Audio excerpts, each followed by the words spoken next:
Hi, you're listening to Notes from a Drama Watcher, a podcast about East Asian dramas. It's part recap, part review, and there will definitely be spoilers ahead. Let's go! Welcome to episode 14 of Notes from a Drama Watcher. My name is Em. I'm your host. Today we'll be talking about Gaurdian, episodes 18 through 20, Tien Bromance, the series, Be Loved in House I Do, episode 5, also Douluo Continent, episodes 1 through 10. So we're going to start off with Gaurdian. Episodes 18, 19, and 20. 18 and 19 can sort of be put together. At the end of episode 17, our former paparazzi guy came and showed Chief about an underground fighting ring that was going on. So episodes 18 and 19 have to do with that. Old Chu and Little Go to investigate this underground ring, trying to find who is the undergrounder there. While there, Old Chu basically gets into a fight in the ring. He decides to join the ring because that's the way of getting the undergrounder to come out, because the undergrounder only fights people that he considers to be worthy. There's a whole interesting scene while Chief Zhao and Professor Shenwei are waiting in Chief Zhao's office. Little Go calls them and says, that Old Chu is doing this. And through their conversation, we learn a little more about Old Chu. Old Chu was someone who had committed some kind of crime in dishing, and Black Cloak Envoy got him I guess he's on a parole kind of thing, let him so that he's up on the surface. He's working for the Special Investigations Unit, and I guess his sentence was removed or whatever the case may be. Chief Zhao's like, yeah, I kind of knew this all along. And it's almost like two parents saying like, oh, it's your fault he's the way he is. No, it's your fault because Chief Zhao is complaining about Old Chu taking such a risk of fighting in the ring. And then he's kind of like, well, look who I'm talking to. You're the one who sent him up here, kind of like you're on his side. He's complaining about the way Old Chu treats him. Like he says he doesn't respect him. He only respects Black Cloak Envoy. And, wouldn't it be funny if Old Chu realized that Black Cloak Envoy is actually Professor Shenwei. And a little later on, you see Shenwei kind of looking over at Chief Zhao because Chief Zhao's like all nervous. Professor Shenwei's like, it's okay to be nervous. And of course, Chief Zhao doesn't want to admit that he's nervous, that he's worried about how Old Chu is doing because he's trying to be Mr. Tough Guy. So again, it's another one of these stories where the person from dishing, the dishinger as they call them, who's supposed to be the bad guy is not necessarily the bad guy, or there are reasons for him doing what he does. The first person he is fighting in this episode is someone who, as it turns out, he's fighting him for revenge because the undergrounder had fought his brother before, and his brother lost the fight and committed suicide, or he thought that he had committed suicide. We find out later in episode 19 that wasn't actually the case. But in episode 18, we learn that actually this undergrounder, rather than being a bad guy beating up people, was actually saving people.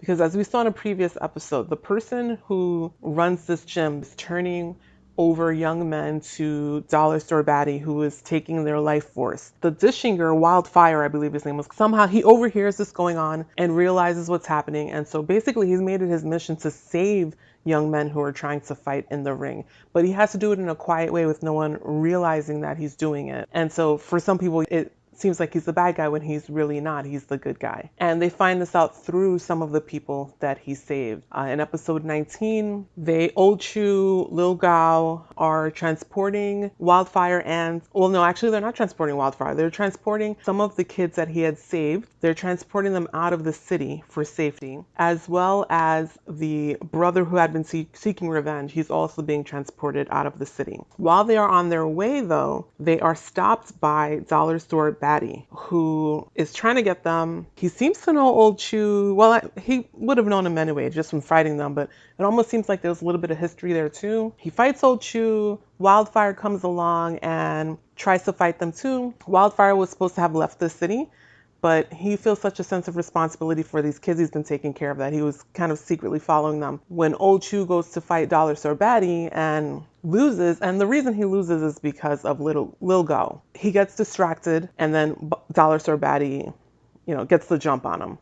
Wildfire comes in and is able to fight him, but doesn't realize something in his bag that he had from one of his prize winnings is actually a booby trap that Dollar Store Baddie set up. So a bomb goes off and they are captured. Old Chew, Lil Gal, and Wildfire are captured by Dollar Store Baddie. So that brings us into, episodes 19 and 20, bring us further into Dollar Store Baddie demands from Chief Zhao that he turn over the two artifacts, the two hollows that they have, which is the sundial and the owl is the other one. So basically exchange those things for the lives of his people. We also in episode 20 get to see a little more history behind Dollar Store Baddie, why he seems to hate Black Cloak Envoy, and why some people consider Black Cloak Envoy, some of the Dishingers consider Black Cloak Envoy a traitor. So as we saw before in a previous episode, Dollar Store Baddie used to be one of the armed forces in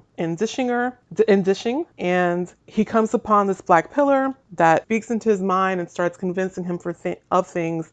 And that's why his mind starts turning. The pillar is the one who tells him, like, Black Cloak Envoy is a traitor. He winds up killing a superior of his who he felt looked down on him. And he does this to kind of prove himself to the Black Pillar. Black Cloak Envoy there when it happens or shortly thereafter and goes to arrest him. And that's when we learn from him, from Black Cloak Envoy, this Black Pillar houses prisoners. So someone in this Black Pillar is already a bad guy, and that's who has been speaking into Dollar Store Baddie's, brain. Through their conversation is where we also learn that it was Black Cloak Envoy who made the decision 10,000 years ago for all the Dishingers to go underground and to never see the sky again. And that's why he's considered a traitor by many of them. So also in this episode, we get to finally meet the big boss, who is called Yezun. And he was the voice that was coming from inside the pillar, because Dollar Store Baddie, as we know, has been captured. He winds up being able to escape because of Lil Gal again and kills himself, goes into little bits of light or something. And that somehow allows Yezun to escape. I don't know if he absorbs Dollar Store Baddie's energy, life force or whatever, but he escapes, comes above ground, and gets into a battle with Chief Zhao. And Chief Zhao is able to fight him because he's using the sundial, one of the hallows, one of the artifacts. And he had used one of the artifacts earlier in the episode, and Shen Wei is always telling him not to even touch the artifacts because he doesn't know what effects it'll have on his body. We see in this episode what effects it does have. Apparently, he is now able to see the future. Things don't happen exactly as he sees them, so it's not really clear if he's not seeing them properly or just because he is seeing them, he is able to affect some changes, and so those things don't come true. But in any case, he's able to see them, which is why when Dollar Store Baddie escapes, he's trying to escape with the hollows, with the artifacts, but Chief Zhao was able to have the snake lady, I always forget her name, he calls her and has her grab the hollows so that Dollar Store Baddie never gets them. Yunze is up in Sea Star, above ground. He wants the artifacts. So it's a ferocious battle. Shen Wei winds up coming to save him. He was elsewhere, but he, I guess, senses that Yunze is now in Sea Star, and so he runs back to Chief Zhao and is able to save him in this battle. But it's not without cost, however, because at the end of the episode, Chief Zhao realizes that he has gone blind, and it ends that way. That's the end of episode 20. So these episodes, 18, 19, 20, they're okay. The pacing is a little off. It's dragging a little bit, I think. I read somewhere that the company that had started this show kind of went bankrupt in the middle of it. So I can see it because some of the things just don't look as good as the show is progressing. And one of the things, which I can't believe this would cost that much. I'm not a makeup person, so maybe this does cost a ton of money. I don't know. But Wildfire, the fighter, his dishing ability is fire. That's why he's Wildfire. And so he has burns on his face because of that. He also gets burned later from the explosion, but particularly the burns on his face, that makeup does not look good. And it almost looks, and one point in episode 19, I think it was, it almost looks for a second as if the prosthetic or whatever it is they put, it kind of is like lifting off of his face. It seems to me that actually that would be like the cheapest thing in a show. Special effects seems to me that would be the most expensive thing. So if they didn't even have enough money for, a proper makeup artist, or maybe they needed a specialist in prosthetic and they only had someone who does not specialize in that, and that's why it didn't look good, I'm not sure. But you can see here kind of the quality is going down a little bit. On the other hand, Yunza, when he gets to above ground, he's kind of like fluctuating, and he's got this black smoke surrounding his legs. You can't really see his legs, and that looks pretty good. It doesn't look bad. He even changes size. He grows giant, or bigger than them at least at one point. He's probably like 10 or 15 feet tall. So that does not look bad. The underground set, the dishing set, I don't think looks great. It's clearly a set. I don't feel as if I'm looking at an underground city. I feel as if I'm looking at a set from a TV show. But I think we're getting into interesting territory here. I'm not sad to see Dollar Store Baddie go. He really was not a very convincing bad guy. I'm sorry. I don't know if it was the cheap wig or what it was, but he just really wasn't a convincing bad guy to me. But Yunza, I think this will be interesting. It's played by the same actor who is playing Black Cloak Envoy, Professor Shenwei. I don't know if that's supposed to be his twin. I don't know if that's a part of his personality that's split off. I don't know. It'll be interesting to see how they explain this storyline. Why does he look exactly like Shenwei? Chief Xiao hasn't really seen him yet because he is also wearing a mask as he appears, but he's familiar with Shenwei. He's familiar with Black Cloak Envoy. He can see that they basically look the same. Also in these series of episodes are Snake Lady. It's not confirmed, I guess. No one comes out and says anything, but just in seeing the things that he does, she also now knows that Shenwei is Black Cloak Envoy as well. So, more and more people of the Special Investigation Unit are going to be finding this out. We also see again Chief Xiao's father in this episode. He goes to the headquarters where the research department is, where Chief Xiao has to report to, his higher ups. The funny thing here is this is kind of a callback. This is not the first time that they've shown this, of course, but this is kind of a callback to the first episode. In the first episode, Professor Shenwei's colleague or former colleague is trying to recruit him to work in a research center. And Shenwei is like, no, I want to stay a professor in the university. I have my own interests. And the funny thing is he basically is winding up working for the research center anyway, because that same professor that was trying to recruit him is in the research department of the organization that Chief Xiao works for. And now Shenwei is a consultant to that department. We don't know exactly what it is they're working on, but Chief Xiao's father, Director Zhao, is very interested in what they're doing and is hurrying them along in whatever this experiment is. And I don't think I mentioned this. I'm pretty sure I did not mention this in the previous episode. There's something up with Chief Xiao's father. He appears to have a dishing inside of him somehow. Maybe he was always a dishing. I'm not sure. His eyes change color to a kind of amber color, almost like amber, but with like black flecks in it. It looks like in this episode there was almost someone speaking out from his body. Something's up with Chief Xiao's father. I don't think Chief Xiao knows it. No one seems to know anything because he's kind of staggering around as this is going on, and people are like, "Are you okay?" And he's saying, "I'm fine." So there's some secret behind him as well. So that's another storyline that it'll be interesting to see where it goes. The next show I'm going to talk about is Tien Bromance. So Tien Bromance, what to say about this show?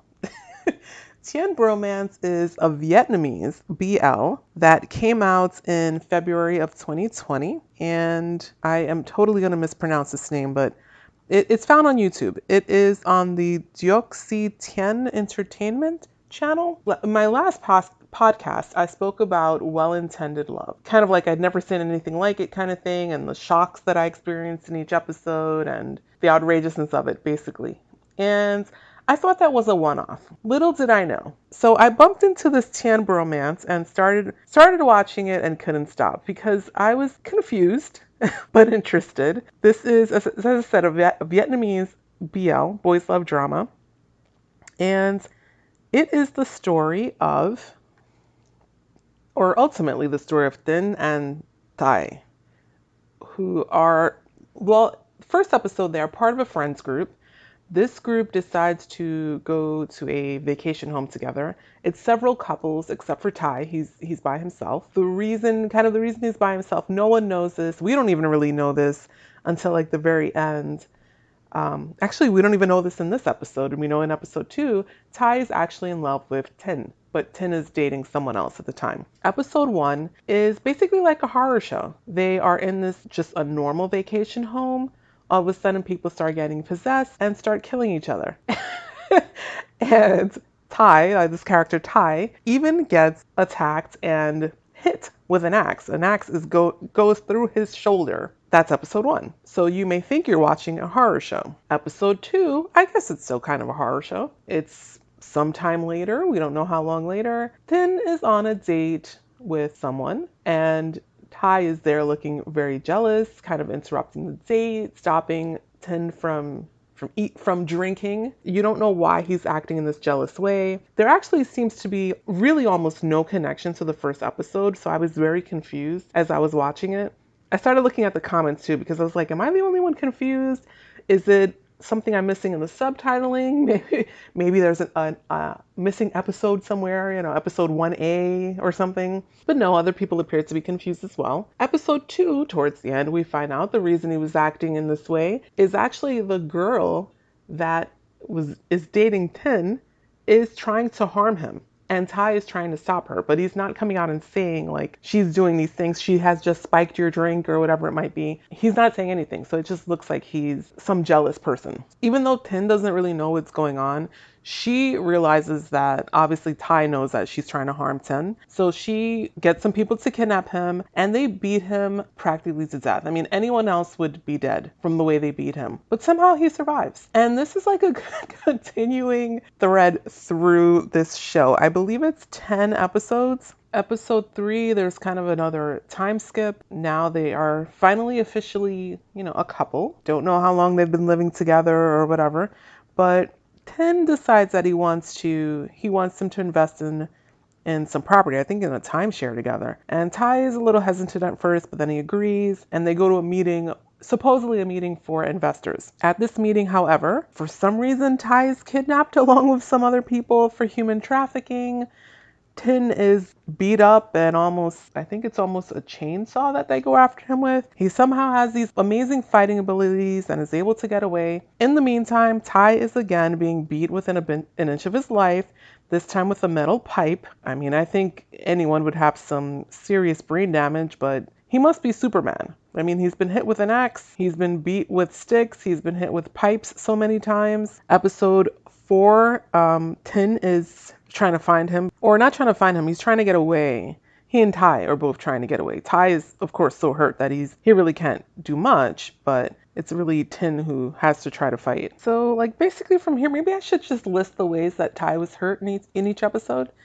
Episode 4, he's been stabbed, then he gets hit by a car, but finally, all of those hits he's taken to the head have some results, because at the end of episode 4, Tien is hugging him and, asking him, are you okay?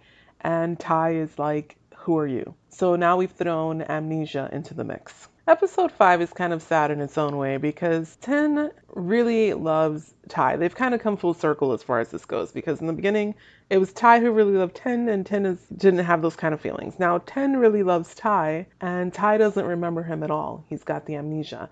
And this actually makes Tai really vulnerable because an enemy from a previous episode comes back and convinces him that Tien is really trying to harm him. And so Tai winds up, fighting against Tien, who Tien really, of course, doesn't want to harm him because he loves him. So episodes 6 through 10 are basically a bunch of misunderstandings, but not your typical misunderstandings. This show has been pretty violent. So if you don't like watching violent things, then don't watch this. It's pretty violent. 6 through 10, the misunderstandings are Tai thinking that Tien killed someone that was close to him and not trusting him, and then breakups, makeup, more shooting, and more stabbing. Pretty violent show. It's actually, I called it Tien Bromance, but it's actually the name is Tien Bromance, the hottest boy love series from Vietnam. I don't know about that. It depends whatever your taste is. I know My Monster-in-Law season 2 is out now. I personally like that better because it's a more lighthearted kind of thing. I haven't seen that. I should say My Monster-in-Law season 1 I liked better than Tien Bromance because it's a more lighthearted thing. I did see an episode of season 2 of My Monster-in-Law, and it looks like it just keeps that same lighthearted feel. So that's a little more of my style. Tien Bromance wasn't bad. like I said, very violent. So if you have a problem watching violent things, I would suggest that you not watch this. It's bloody. They show things happening. Other than that, it was it was very confusing in part. The first 5 episodes, I would say, were pretty confusing because then after that, 6 through 10, I think I forgot to say that actually 6, it takes place 5 years later. So he's got a whole new life now. He's a teacher in a village and he's made connections in the village. He's got another teacher who is a friend who she actually likes him.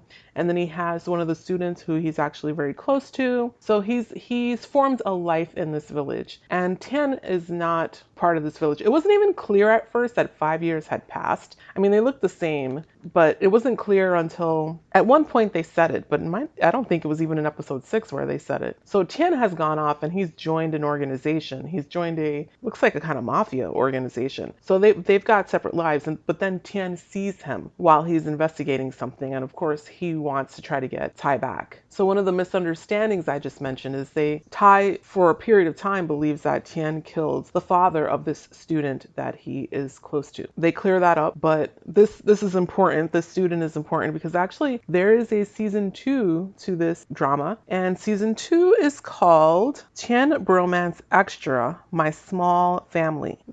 I did actually see a couple of episodes of this. I don't know if I'm going to watch further, but you kind of have whiplash with this show. Like I said, it starts off with horror, becomes adventure, romance. It's like all mixed together. So Tien Bromance Extra, My Small Family is actually cutesy because it is Tien and Tai forming a family together with Tai's former student. He's now their son. But it's in a very cutesy way because, you've got a little kid and little adventures and things that little kids get into and how they start forming this family unit. So it's just a totally different tone from season 1, from Tien Bromance. So I had never heard of this series at all before, but episode 1 of Tien Bromance has like 2.8 million views. So clearly a lot of people have seen it.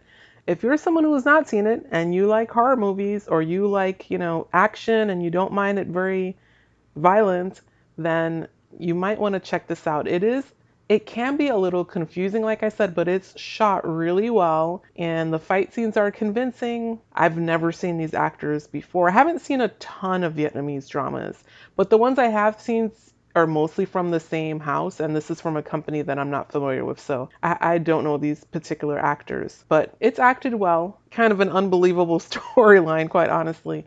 But it's clear that money went into this production because it just looks really good.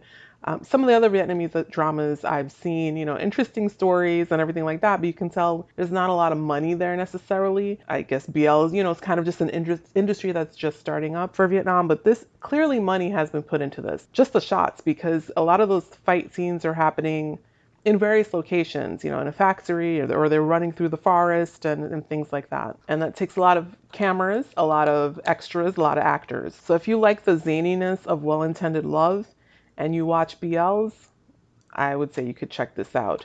It's not lighthearted like Well-Intended Love. Well-Intended Love, even though there was gaslighting and episode 10, you find out he just did something pretty despicable. The tone of the overall show was going for somewhat lighthearted, even though it really wasn't at the end of the day. But this is not lighthearted at all. Next up is Douluo Continent. Douluo Continent has been on my list forever. And I finally started watching it. And I'm like, what took me so long? I'm just going to talk about episodes 1 through 10 here. I'm not necessarily going to do a recap of each episode. But Douluo Continent stars Xiao Zhan, who was in The Untamed, if you've seen The Untamed. And he is playing a character called Tang San. And his little sister, quote unquote, in the show is Xia Wu, played by Betty Wu. And there are several other characters. I want to mention another character called Dai Mu Bai, because that's actually an actor that was also in The Untamed. He played Lan Shizhen, I think the character was called. So, Douluo Continent. I'm going to read a little bit of the summary that's on my drama list. And I'm saying I'm reading a little bit because I'm only going to be talking about episodes 1 through 10 here, and the rest of the summary hasn't taken place in episodes 1 through 10. So, on my drama list, having lost his mother at a very young age, Tang San grew up relying on his father just as much as his his father relied upon him. Meticulous and mature for his age, with extraordinary talent and wit, he was sent to Nuo Ding Academy. And actually, let me stop there. Tang San is growing up in this small village, and he already has some powers. And his father has him studying these various books about spirit masters and things like that. So spirit powers are, as it says, powers that people have. Their spirit power they might have the power of a snow leopard, they might have the power of a panther. There's just various things that they might have power of. The weakest, or one of the weakest powers, is bluegrass power. This is a very common, considered useless power. Tang San in episode 1 is in the forest meditating, and a giant spider starts coming after him, and he's able to fight off the spider, and a spirit master sees him and is very surprised that he's able to do this. That's how he gets to know Tang San. Later on, the elder of the village sees that this spirit master is visiting the village and asks him if he will check the spirit abilities of the young people, or just the people in the village.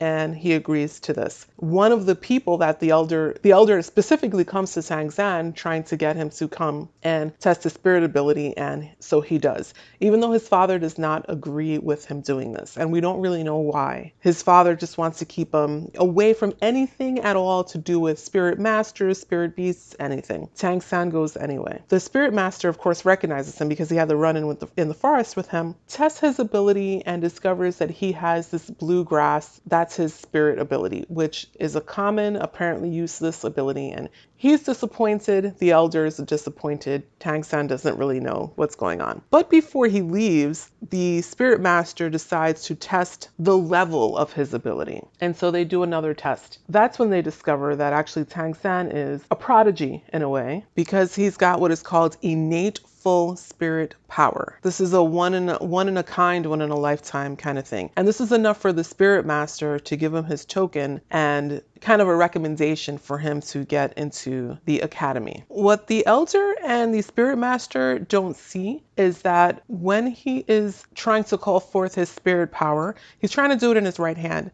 And that's where they see the blue silver grass that comes up, this useless common power. What they don't see actually is that his left hand, because he held it behind him, was also glowing. There's kind of a dark energy, a dark shadow coming from his left hand, which means he somehow has another power. And there's some kind of mystery behind this. There's a mystery behind who his mother is. We don't know if he inherited this from his mother. He's never met her. And his father doesn't really talk about the mother. So there is some mystery there. His father doesn't like that he went and took the test, but he doesn't stop him from going to the academy. Tang San goes there, and that's where he meets Xiao Wu, who they become close. They agree that they are going to be family, that she's going to be his little sister.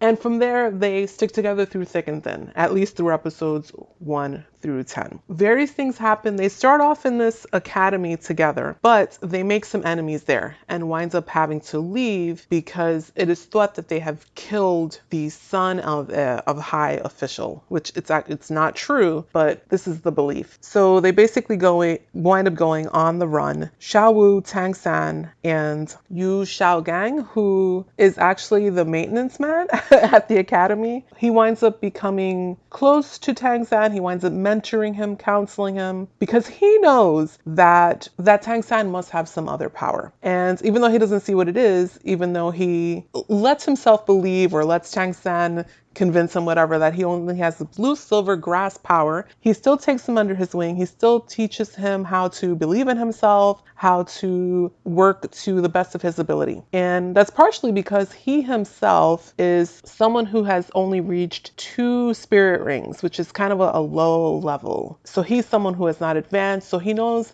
how that feels to not be necessarily a powerful spirit master. So he helps them when they find themselves on the run and recommends that since they do want to continue training as spirit masters, that basically the only place that they can go to is Monster Academy, because Monster Academy is not, or Shrek Academy as it's called, is not affiliated with other academies, and they don't accept funding from local governments or anything like that, which means if they don't accept funding, they are free to do as they want. They are not beholden to anyone. So that's what they decide to do, that they're going to join the academy. And so they wind up getting into Monster Academy. In the last few episodes, I think it's like 9 and 10, it's them in the academy, them meeting their fellow classmates, and we get to see the various abilities that one might have as a spirit master, as a spirit trainee. Part of being in this academy, along with just learning their techniques, is that the academy has no money. So they wind up having to go out and help others for money, pretty much, or, for food, for benefit, for something, for barter. And episode 10 ends with them. They are in a village trying to investigate the mystery behind a fire that occurs in a house in the village, but the fire doesn't touch any other part of the village, and it doesn't touch even the grass that's around the house. So clearly there's some kind of mystery here, and this is what they are investigating. So far, I am really enjoying the show. Xiao Zhan is an excellent actor. I mean, if you've seen him in The Untamed, you know this already. But I had read somewhere that actually this show was filmed a few years ago. I don't know what took them so long to have it come out. I'm talking about episodes 1 through 10 here, but I'm a little further along, and the quality is not going down. It's been good. So I don't know what took them so long to have it come out. Some of the CGI is not 100%, let's say. It's not the greatest, but there's a lot of CGI in this, because the spirit beasts, all of these spirit beasts, they take money. You've got giant spiders, just giant animals running through forests and this kind of thing. It takes money for that. And this is also, even though they're fighting all of these beasts, it's not a particularly scary show. I wouldn't call it scary at all. So it almost seems like it's a little bit geared towards a younger audience, but I'm really enjoying it. I don't necessarily want something super scary anyway. Maybe I had enough scariness seeing Tien Bromance. I don't know. But this is not scary. If you're looking for something truly scary, then don't bother with this. This is meant for not meant for, but just a younger audience could watch this if they wanted to. So far, I'm liking all of the characters in here. Well, most of the characters. The bad guys, quote unquote, that are in the beginning of the show are annoying, of course, but they are meant to be annoying. There's one particular scene, I think it's episode 8. It might be before that, but when Tang San he decides he's going to kowtow. He's going to bow down to Gang because he wants him to be his master. It's a really sweet back and forth in a way, because Yu Shao Gang he doesn't want to be his master. And it's not anything against Tang San. He just feels like he's not worthy because he sees all of this potential in Tang San. He knows. So let me backtrack a little. He's not powerful, but I guess he's powerful of the mind, you could say. Xiao Gang, he is a researcher, and he has all these theories about how people can increase their power, which is why he's such a help to Tang San. He knows through his research, or he's theorizing through his research, that Tang San, even though he's got blue silver grass as his spirit power, which is considered useless, if he trains it, if he tries different techniques, etc., he can increase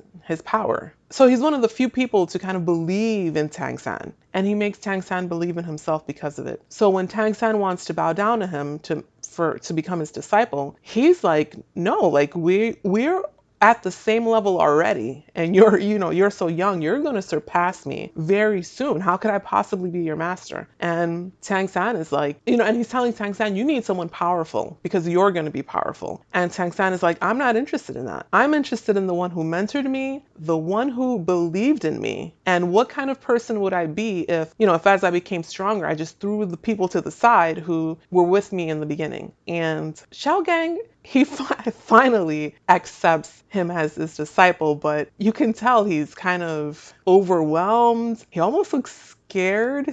I don't know if scared is the word I'm looking for, but just, you can tell he's just not sure. he's not sure he deserves this honor, I think is the way that I would put it. But I agree with Tang San in this instance because everyone else just does not take his power seriously, and Xiao Gang does. And he's right, though, that Tang San is going to be very powerful because everything he's learning is with the blue silver grass. He's not even necessarily touching that other power that he has, the one that, like I said, came out of his left hand. But I felt that was a very touching scene. And they are staying together. At least through the episodes I've seen, they are still together. I don't know what's going to happen to Xiao Gang later. This is a Chinese drama. Unfortunately, I don't know if he'll make it to the end. I really hope he does, because I like him as a character. I definitely, at least so far, could recommend watching this if you were into Xianxia. I hope I'm pronouncing that correctly. Drama, which are, fantasy dramas, fantasy costume dramas, Chinese dramas. If you're into that, this is one of those. As I said, people with powers, spirit beasts, all this kind of stuff. If you like The Untamed, you know Xiao Shan is a good actor, so he's good here as well. Even though, as I said, this was filmed before The Untamed. I definitely plan to continue with the series. It's a 40-episode series, can be found in various places. You can find it on Viki, you can find it on WeTV. Now on to episode 5 of Be Loved In-House I Do. And this is not that much to talk about in this episode, but not in a bad way. It was just a really cute episode all around. I really enjoyed this episode. The only one little thing, whoever did the sound in this episode, for some reason the music is really loud. There's a noticeable difference. And actually there's one part, kind of a third way through the episode, where Gang is talking to Shilei, where the sound actually dips for their speaking. So something was going on with that. It's not super noticeable, but it is noticeable. But other than that, good episode. We saw at the end of the previous episode that Shilei appears to be ill, and so the beginning of this episode is Yuzhen taking care of him. And it's really sweet. You've got the trope that you usually see, he's wiping him down with the towel and everything like that at home. He even like washes his hair, he's drying his hair and everything. And you see Gang later on, and Shilei is speaking in the cafe, and Shilei's a little bit kind of confused about what went on, and Gang, guesses like, oh, he stayed next to you when you were sick, right? And Shilei's like, yeah, and Gang is like, yeah, that's the person I know. So Shilei is having to change his mindset about Yuzhen's personality. I'm changing my mindset as well, because in episode 1, I had mentioned in the previous podcast, they were really making him out to be a real jerk, the way he kicked out Sichui out of the house. But he has mellowed since then, or they're showing him being more mellow since then. Something else that's cute here is Shilei goes off to work. Yuzhen doesn't realize, or he realizes that he's left, and he hears a noise in the house, winds up calling the police, and then it turns out to be Shilei's mother. So there's that whole misunderstanding where she's upset that he thinks that she was a thief, and then of course she's having to backtrack when she realizes that's her son's boss, and she was kind of giving him a hard time. But anyway, that's even there, it's really cute, because Yuzhen is clearly trying to stay on her good side, maybe hoping that will be his future mother-in-law, perhaps. And Shilei is just there kind of like smirking off to the side that Yuzhen is being given a hard time, but it doesn't occur to him, I guess, until his mother says it. Oh, that's your boss? He might fire you, kind of thing. And then he's like, uh-oh. Which, of course, Yuzhen would not do that. Not in this circumstance, anyway. We do see the preview for the next episode where something happens. Yuzhen wants Shilei to do something. It's not clear what. And Yuzhen says he seems to be like refusing to do whatever it is and seems very upset about it. And even says we should change our relationship or end our relationship. I'm assuming that's a translation thing. Maybe he's threatening to quit about whatever it is. I see why they gave us this super cute episode, because they're about to hit us with some angst in the next episode. I really like all the couples in the show. Yuzhen and Shilei are very cute together. It's funny because I know Yuzhen is like this handsome guy, right? Ruggedly handsome, but he just looks adorable here, like his actions and everything in the show. Shilei's got this, if you've seen him, he's got this adorable, or the actor, has this adorable smile with the little dimples. But it's interesting to see him kind of changing his mind about Yuzhen. But also remember, they've been showing throughout the show, Shilei has a crush on, I don't know her name, one of the workers in the cafe. So I don't think he's thinking of Yuzhen in a relationship sense at all, because he's got this crush on this woman in the cafe. So he's having to change his mind about him as a person, but that doesn't necessarily mean that he's going to think of him in any romantic sense. We see a little bit in this episode him reaching out to Eugen in a moment that still doesn't mean that he's thinking of him romantically. He's just trying to comfort him. So he still may not be thinking of him in that way. So a good addition to the series again overall. And I like the tone that the series is taking. It's filmed nicely. It's filmed very nicely, cinematographically. They just have to, whatever was going on with the sound in this episode, hopefully that'll be corrected in the next episode. It's the first time I've noticed it. I don't think I've heard it in the other episodes. So it just happened here, whatever it is. I'm actually really hoping that they have all the episodes filmed because I mentioned previously I might try to catch Love is Science or at some point catch Love is Science, but I'm actually not going to start looking at it just yet because Love is Science, I guess they just filmed a certain amount of episodes and haven't finished it, and now they're on a delay now because of COVID. Hopefully we won't have those issues with Beloved and House I Do, because I really want to see the conclusion of this series. I'm really having fun with it. So that's it for this episode, for episode 14. We didn't get to talk about Imperial Coroner here, so I may just wind up doing a separate episode for that, because this episode ran so long. But thank you so much for joining me for episode 14 of Notes from a Drama Watcher. If you want to find me on Twitter, you can reach me at DramaWatcher6, or you can send me an email, dramawatchernotes@gmail.com. Stay safe, everyone.